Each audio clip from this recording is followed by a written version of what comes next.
from the borrowed image to what the mind cannot grasp. Rest in the ocean of awareness. You've heard this instruction. Maybe you've tried it. You imagined water, depth, maybe a quality of floating, something oceanic. And then a small problem arrives. The ocean of awareness has waves, temperature, salinity, creatures, tides. It is affected by the moon. It has a floor. Awareness has none of these things. The metaphor broke. You were following the signpost instead of looking where it pointed.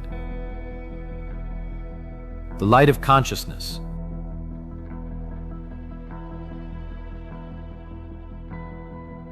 The ocean of awareness.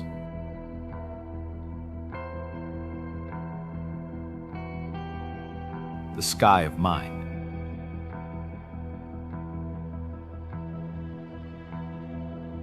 The ground of being.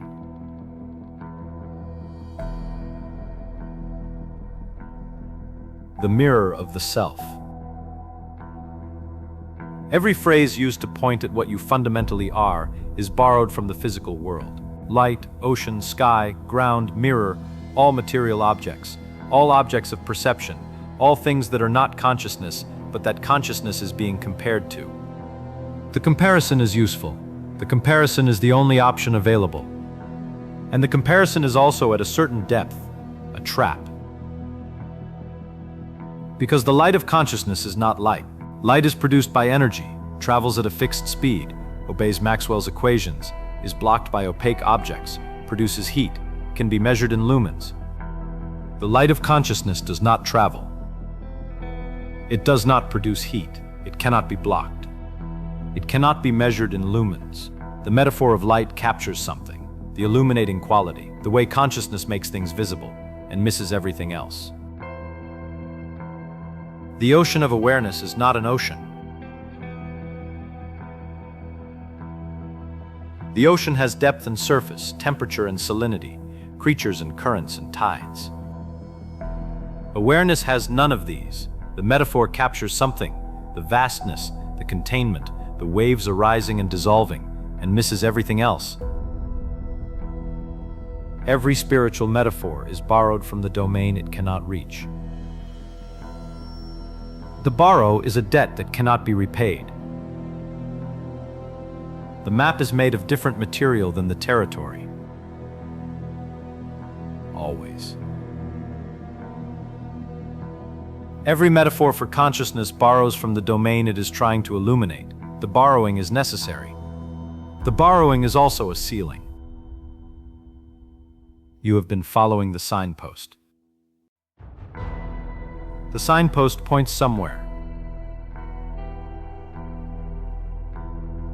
You have been staring at the signpost.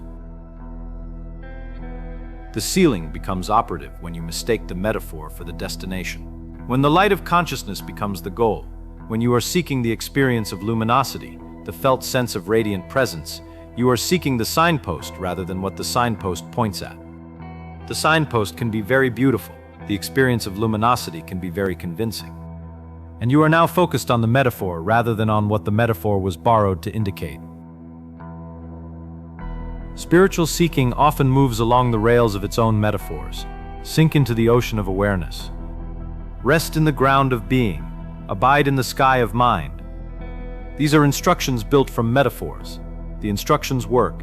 They direct attention inward. They produce the relaxation of the ordinary seeking mode. They gesture toward something real. And they also carry the hidden instruction. What you are looking for looks like an ocean, feels like sinking, has the quality of a ground. What you are looking for does not look like anything. It does not feel like sinking or floating or resting. It has no quality that can be borrowed from the physical world, because it is prior to the physical world and does not share any category with it. The Kena Upanishad approaches this with unusual directness. The first verse, spoken by the student, by whom is the mind directed? By whom is the breath impelled? By whom is the eye made to see? Not by what, by whom. The grammatical choice is precise. The student is already using a metaphor, the metaphor of agency. of a director or impeller. And the teacher's answer is not grasped by the mind, not seen by the eye, not heard by the ear, not breathed by the breath. And yet, without it, mind cannot grasp, eye cannot see, ear cannot hear, breath cannot breathe. The Kena does not offer a better metaphor. It offers the logic of the situation. What you are looking for cannot be found by the means you are using to look. The eye cannot see what makes seeing possible. The mind cannot think what makes thinking possible. Every instrument of investigation is downstream of what is being investigated. The instrument cannot turn and see its own source. This is not a failure of the investigation. This is a finding, a very precise finding.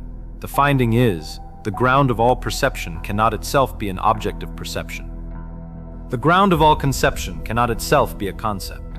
The ground of all language cannot itself be a word. And you are the ground.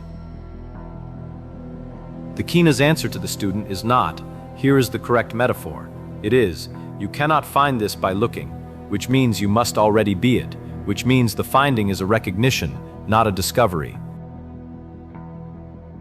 The eye cannot see what makes seeing possible. This is not a limitation. This is the exact shape of the situation. Not a metaphor, a structure. The awareness reading these words is not downstream of itself. It does not need to look for itself. It is the looking.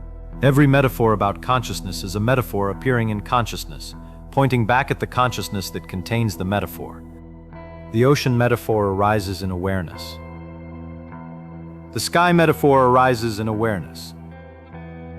The light metaphor arises in awareness. Every pointer is made of what it is pointing at. This is why the metaphors work and fail simultaneously. They work because they are made of consciousness. A light metaphor is consciousness taking the shape of a light thought, which does have some structural similarity to what consciousness is. They fail because they suggest a destination that is other than where you currently are. You are not looking for the ocean. You are the ocean generating an ocean metaphor and pointing it at itself. You cannot be grasped by the mind. Yet you are what makes grasping possible. You are that, by which the mind is directed, by which the eye sees, by which this sentence is known. Unknowable by every instrument, already known.